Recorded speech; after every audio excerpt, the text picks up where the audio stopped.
After fighting for more than 3 months, the Ukrainian army finally reached the Russian army's first line of defense.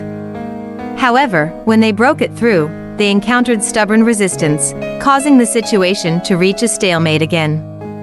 Against this background, the U.S. issued a warning. Mark Milley, chairman of the U.S. Joint Chiefs of Staff, said that there are only 30 to 45 days left for the Ukrainian army. If a breakthrough cannot be achieved, the offensive will inevitably stall as the weather becomes bad. Milley did not say clearly what the consequences would be if the breakthrough was not achieved for more than a month, but all parties involved knew that if the counterattack failed to achieve a breakthrough this time, there would basically be no progress. Even if the West is willing to continue to provide assistance, after Russia strengthens its defense lines, it will just be a repeat of this year's counterattack script. At this point, both the United States and Russia have mentioned peace talks, which seems to indicate that the end will come soon. According to Russian media reports, U.S. Secretary of State Blinken recently secretly visited Kyiv without publicity.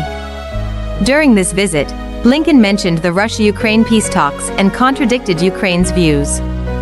Blinken claimed that so far he has seen no signs that Russian President Vladimir Putin is interested in meaningful diplomacy. Blinken said Ukraine would step in and the United States would mediate as long as Russia showed interest in resolving the issue diplomatically. This is obviously different from the previous attitude of the United States. Blinken and others have been secretly opposed to peace talks and insisted that Kyiv would decide whether to negotiate peace talks. But this time, Blinken acted like he was making the decision for Kyiv, asking Russia to show its willingness for peace talks first, and then the United States and Ukraine would intervene.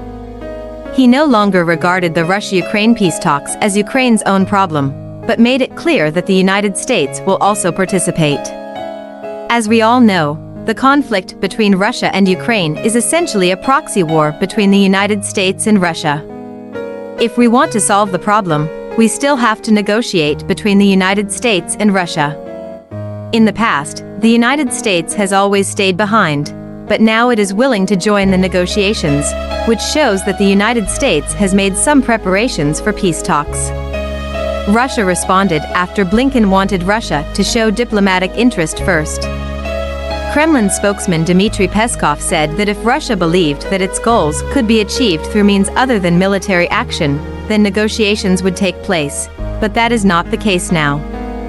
In any case, dialogue can only begin by recognizing the reality that has emerged since Kyiv refused to resolve the issue through peaceful means.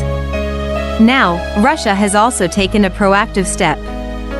As long as Ukraine accepts the reality, it can start negotiations. Judging from the situation on the front line, the finale may come soon. Once the Ukrainian army fails to achieve a breakthrough that satisfies the West in the next month or so, the West's voice in support of peace talks will become louder. The long winter also created convenient conditions for peace negotiations.